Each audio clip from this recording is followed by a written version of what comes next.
Please have a seat. We're going to continue this afternoon's program. All right.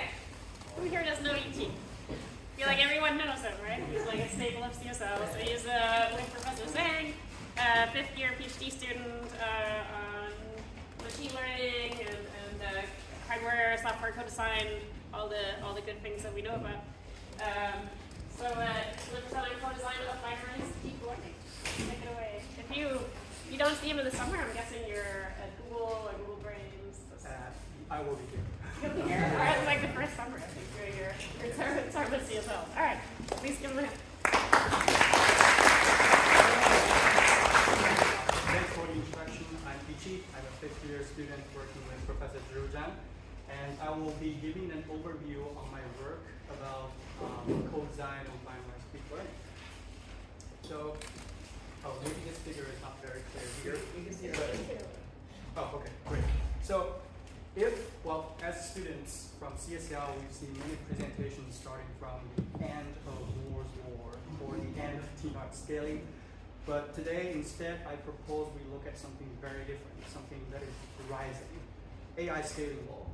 So if we compare the first deep neural network ever, the perceptron, which, by the way, I think it happened here at Cornell. We could see the figure outside of CSL, father of deep learning. If we compare the computation demand for perceptron to the large language models that's happening now, it has been increased by 10 quintillion times. If you do not know this unit like I do, it's 10 million trillion times. Okay? And if we look at the figure, the computation demand actually grows exponentially in an exponential plot. Very impressive. And what makes it worse is that the trend doesn't seem to be stopping anytime soon. Okay? And the consequence of that is if we run, for example, ChatGPT on today's supercomputers, the estimated cost is going to be about $700K per day. And this is the problem that I'm talking about, and this is what we're dealing with today. So we find that BNN quantization is a very good and promising approach to improving efficiency. If we look at the square of the circle the square that I draw up here, every time when we reduce the precision by 2x, meaning from 16 bits to 8 bits to 4 bits all the way to binary to 1 bit, we are going to see that the cost of a matrix multiplication will be reduced by a factor of 4, basically quadratically. And we're going to see that a linear saving on the cost of memory operations, memory read and write, and pointwise operations, such as additions. And also, we're going to see that, according to the report from NVIDIA, we're going to also enjoy a linear speedup when we decrease the precision. So you're going to enjoy all these benefits at the same time. Now, what we are working on is we really want to push this thing to the extreme. We want to use only 1 bit to compute neural networks. Okay? And what is binarization? What is 1-bit neural network? Very simple. The key differences between a binarized neural network, a BNN, and float neural network is that the inputs, both inputs, activations and weights, to a matrix multiplication is 1 bit. Okay? So this is the key difference. And because of that, the multiplication becomes one single XOR gate. Well, technically speaking, it's 2 gates because it's XOR, the fundamental gate, plus an inverter. But it's one XOR gate. And the additions become population count. Intel CPUs have intrinsic instruction for population count. So it's going to be very efficient for hardware. And we've seen this happen on various hardware targets. For example, BNN happened on FPGA accelerator, BNNs. We've seen ASIC accelerators for BNNs, and recently we've seen like processing memory accelerators for BNNs. So the hardware target is really flexible. All seems good, but the challenge, one of the biggest challenges of BNN is that they have low accuracy. So if we look at the binarized neural network, when it was proposed back in 2016, its accuracy on ImageNet dataset is about 36%. Okay? And in the meantime, the AlexNet, the floating point AlexNet, had about like 56% top line accuracy. So it's about 20% accuracy gap. And since then, there has been active body of research on improving the accuracy of BNNs. For example, in the same year, in ECCD 2016, XNOR-net was proposed and showed that if we carefully normalize the weights in the neural networks, we could significantly boost the accuracy up to 51%. Very large improvement. And 2 years later, BRealNet showed that if we inject a floating point shortcut, or sometimes called residual connections, to each and every MAC-node in the convolutional network, we could also significantly boost the accuracy to 56%. And then since then, a lot of other techniques have been proposed, and recently, back in 2020, I think it's now Enchi. The accuracy has been boosted to 69.4%. But keep in mind, so our target is the floating point model. And if you see one iconic deep learning architecture, MobileNet V2, it's very compact, but it gets 72% top line accuracy. So the conclusion here is that BNN starts to chase up in this accuracy race, but it's not there yet. And that's our goal. We want to build something that's comparable to the floating point model. So the second biggest challenge is that there's a gap in model deployment. So we've done, or the community has been doing a great job simulating quantized math models, but it's just not so simple to deploy them directly to the hardware. So if we look at those mainstream ML frameworks like PyTorch, TensorFlow, JAX these days, whatever, there's just no direct way to support deploying those quantized networks, especially for binarization, okay, especially for this extreme case. So this is another biggest challenge that we're facing with. Now let's look at what we're working on. So across the years, starting from 2020, we've been working on pushing the accuracy, efficiency, cradle frontier of BNNs from, for example, ICLR 2020, we work on something called precision gating that can boost generally the low precision networks, and then 2021, 2022, we work on specifically BNNs, 1-bit things, and then now we've been looking into large language models. All the buzzword comes from here. So I'm going to first introduce a brief introduce to FreqBNN, the thing that we published at FPGA 2021. So the main contributions of this work is that we managed to binarize the first layer of a binarized network, which is usually maintained at floating point. And the second thing is we use something called fractional convolution. We use fractional activations to further improve the accuracy of BNNs. And thirdly, we built a real-time Imagenet BNN, and we deploy it on an embedded FPGA, so it runs at real time. Let's dive into the details. So the issue of BNNs these days is that most people do not quantize the first layer. So it's floating point, because if we quantize that, there's going to be a large accuracy drop. And the reason that it's not good is, for example, if you think about the real deployment on hardware, the first layer itself enjoys a single compute unit because it's floating point. And the rest of the network, the majority of the network, the binary layers, they are computed on another binary convolutional kernel, right? So this obviously causes a resource inefficiency because there are now 2 compute kernels, and they are competing for the limited budgets on an embedded FPGA, for example. So this is definitely not good, and we're looking into how we could eliminate that high precision kernel, and we only have 1 binary kernel on our embedded FPGA. one obvious way to do that is, for example, the input pixel is obviously an 8-bit digit, an 8-bit number, right? And we could just unpack that into 8 bits. So that's the binary representation of pixels, and we could just feed that into the network. But the bad thing is, obviously, each digit in that binary representation has its own associated weight. For example, the least significant bit has a weight of 2 to the power of 0, and the most significant bit has an associated weight of 2 to the power of 7, so on and so forth, right?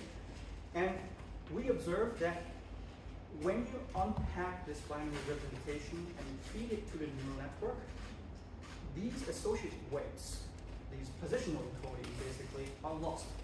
And if we want the neural network to recover that, to learn that, that's going to be very hard. So BNNs cannot do that. And instead, what we propose is we could use something called thermometer encoding. So the reason why we call it thermometer encoding is we could use a vector of length 255 to represent one single pixel, because the pixel intensity is from 0 to 255. And the length of 1 in that vector directly represents or is equivalent to the pixel intensity. Very straightforward. And it turns out that if we use this way to encode the binary, to encode or to binarize the inputs, we observe a lossless compression on Retreat'23 as an example.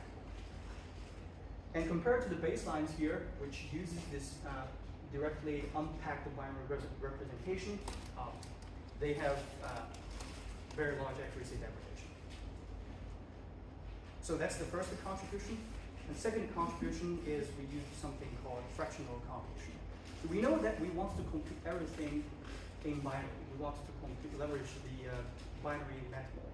But what we can do instead is we could store the activations using 2 bits. And then we always grab the most significant bits to do a full binary convolution. But that's a partial sum. That's a partial result. From that partial result, we could identify which pixels are important through some dating mechanism. For example, if the partial sum has a significant larger magnitude than the others, then it's probably important, right? That's a very natural way of thinking. And then for those important pixels, we grab the rest of the least significant bits and we compute an additional binary convolution to update that results. By doing this simple gating mechanism, we could significantly boost the accuracy of BNNs. And as an outcome, we designed a BNN called FPGA. Back in 2020, we achieved a MobileNet V2 level accuracy with comparable model size. Okay? And back then, it surpassed the state-of-the-art BNNs and other low-bit networks, like 4-bit networks, ShuffleNet, or 4-bit like D-Rock Delta Net, by a large margin. So we think that this is a good accuracy efficiency trade-off. And then the evaluation of hardware showed that, for example, oh, by the way, our FPGA was one of the 2 open source accelerators. So you can directly run this thing on, well, you can find this thing from the GitHub. And then the other open source accelerator was from Zhang. Their theme in the first row. Their theme accelerator achieved an impressive 200 frames per second on ImageNet, but their accuracy is 50.3% top one.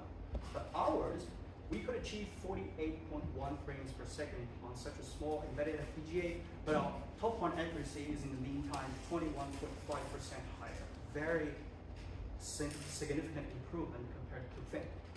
And then compared to other, for example, 4-bit accelerators Synergy, back then, we were able to be 3.5% higher in terms of top one accuracy, and still we're faster in terms of frame rate. So at the end, we find that FPGA achieves high accuracy, and we could run this thing on a real device under real time. So that's about improving some existing architectures using fractional convolutions. and we find the potential BNNs. Later on, we partnered with Google Research, and we designed the POC BNN, a novel binarized neural network architecture. And we figured out a bunch of ingredients that could train a very good binarized neural network. And then, well, these ingredients include, for example, a specialized convolutional building block, a specialized init or first layer, and then we tune something related to quantization, the clipping bound. We replace the one-by-one projection convolutional layers, which typically happens when you have downsampling in a network. And then also we have a carefully massaged training procedure. So they're all introduced in the paper. And then the outcome of Pocket BNN is that it established a new record on this BNN accuracy evolution.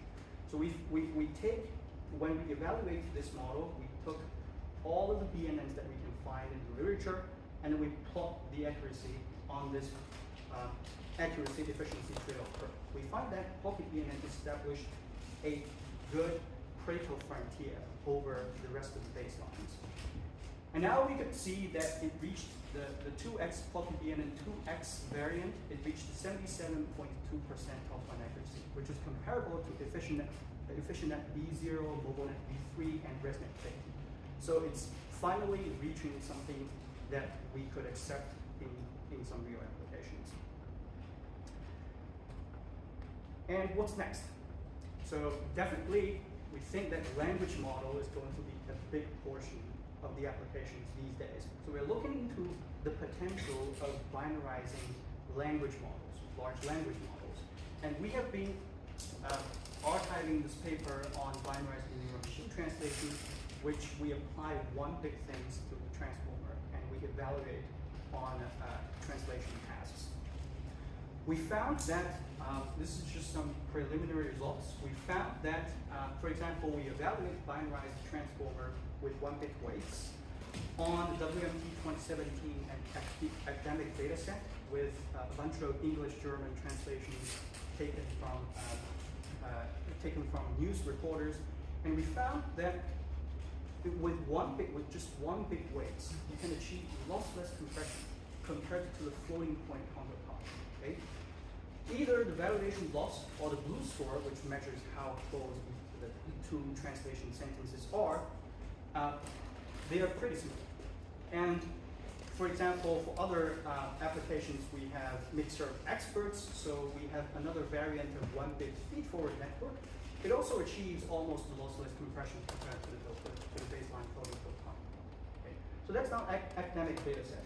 On the right side, we also analyze, because in language models or for transformers, people care about how well the model will scale when you increase the model size. So we also evaluate this 1-bit transformer using the production data set from Google Translate, and then we found that the conclusions that the scaling trend of binarized or 1-bit models and float models are very, very similar. Okay? So that's some preliminary results. And second, I want to touch base on the need for agile deployment of low bit rate models. Sure. So we now can do a good job on simulating quantized math models, and on the right side, we now have very good commercial hardware like CPUs. We have pop count instructions, ADS things, and for GPUs we have a bunch of like CUDA kernels or tensor cores. So there's just a gap between how well we can do on software and how we could deploy things on hardware. So we're working on something that can automatically, so users can push a button and then automatically deploy the thing on the hardware. This is an ongoing work. So summary, we think that 1-bit network can sort up float models. There is a gap, but it's narrow. And second, we need more time. We need more work on the tools for quick deployment. Yeah, and these are open source.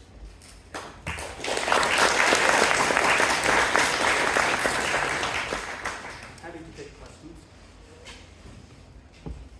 Yes, so I just got a quick question regarding the overall foundation workflow. So you mentioned something about the binary neural network, and the overall story is kind of like everything is in the middle of training. Right? You start from the scratch or something to actually push the bits all the way to one bit. And I wonder, do you have any thoughts or suggestions on how we're going to employ or deploy this kind of compression techniques to the post-training point of view? Like in practice, just like what you said, the training model is kind of expensive nowadays, but if we want to have the off-the-shelf model and quantize all at once for the hardware deployment, what we should do in terms of planning and network? Right, that's a very good point. So in practice or empirically, we found that training-based or quantization-aware training, that's the correct terminology, is always going to be better than post-training quantization. So if the model has been exposed to the data and then you're going to run back propagation on that, it's going to be always better. So I guess when you go to when we go to like industrial production models, we're always going to be using that method because we have sufficient compute resources for that. But that's absolutely correct that we want to minimize this compute resource on fine-tuning a quantized model. So I think that's still an ongoing work, and there's no like mature solution or well-studied solution on that. Quite open opportunity. And then the second question, like you mentioned something about the deployment workflow, right? You have the model and one click, then you can have the model deployed to the hardware directly. And what would you do with the batch norm? So in case like we can fuse the batch norm to the weight, but apparently the binary precision is going to be not acceptable for the fused weight quantization, right? So then what will be the batch norm in this case? Yeah, very good question. So there's one misunderstanding about BNN is that usually I hear from other people that people think, oh, when you talk about BNN, everything is one bit inside network. Actually, it's not the case. So we only want to quantize the metal, which is the most resource hunger part in the network. So for other parts like batch norms, activation functions, like some fancy activation functions or other parts, it will remain floating point and will be handled by other kernels on the hardware. For example, TPUs or GPUs, they have fancy low precision cores, but they also have floating point cores. So let's just take advantage of that. And then compute when it's floating point, we use those FP kernels. When it's binary, we use those low precision kernels. It's like a mixture. Thank you.